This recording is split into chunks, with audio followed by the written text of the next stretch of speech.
LAC पर भारत के कड़े रुख को देखते हुए चीन बुरी तरह बौखला गया है। एलएसी पर विदेश मंत्री एस जयशंकर की खरी खरी ड्रैगन को चुभने लगी है। जयशंकर ने जब एलएसी पर चीन का सच्चाई से सामना कराया तो उसकी बौखलाहट सामने नजर आने लगी। जयशंकर के बयान को चीन उकसाने वाला बता रहा है।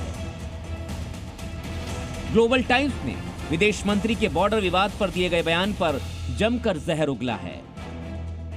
विदेश मंत्री के बयान को चीन की संप्रभुता पर बड़ा खतरा बताया जा रहा है। ग्लोबल टाइम्स ने विशेषज्ञों के हवाले से भारत पर उकसाने का भी आरोप लगाया है। चीन की बौखलाहट यहीं नहीं रुकी। ग्लोबल टाइम्स के जरिए उसने भारत में हो रहे चुनाव को लेकर भी मोदी सरकार पर हमला बोला है।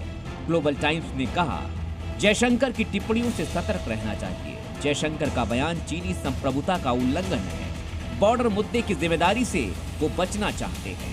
पीएम मोदी एलएसी मुद्दे को कम महत्व देते हैं। मोदी की नरमी लोकसभा चुनाव को लेकर है और ये सब वोटरों के एक समूह को लुभाने के लिए है।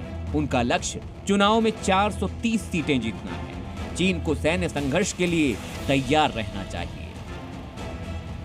दरअसल चीन की बौखलाहट एस जयशंकर के उस बयान को लेकर है जिसमें उन्होंने चीन पर कई समझौतों के उल्लंघन का सीधा सीधा आरोप लगाया था और एलएसी पर सैनिकों की तैनाती की बात कही थी। In 2020, the Chinese, in violation of multiple agreements, brought large number of forces to our border, and they did it at a time when we were under COVID lockdown in this country. Presumably, that may have had some bearing on somebody's calculation.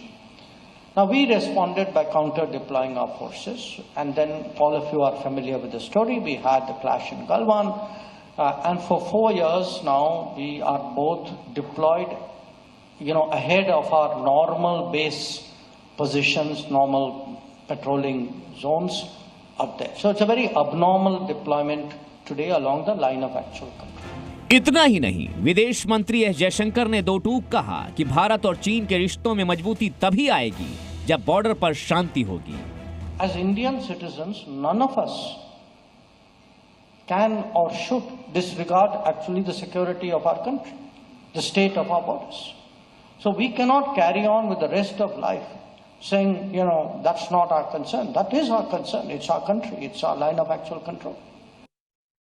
Jaishankar के इन बयानों से चीन को मिर्ची लग गई। इसीलिए चीन हमारे अंदरूनी मामलों में घुस गया है। एलएसी तनाव के बीच भारत में हो रहे चुनाव को वो खींच लाया है।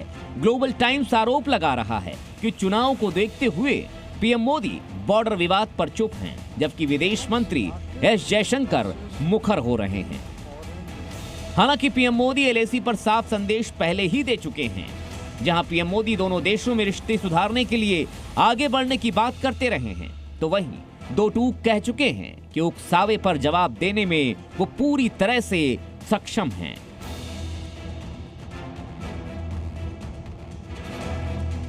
एलएसी पर जिस तरह हिंदुस्तान चीन को उसके अंदाज में जवाब दे रहा है, वो चीन के गले नहीं उतर रहा।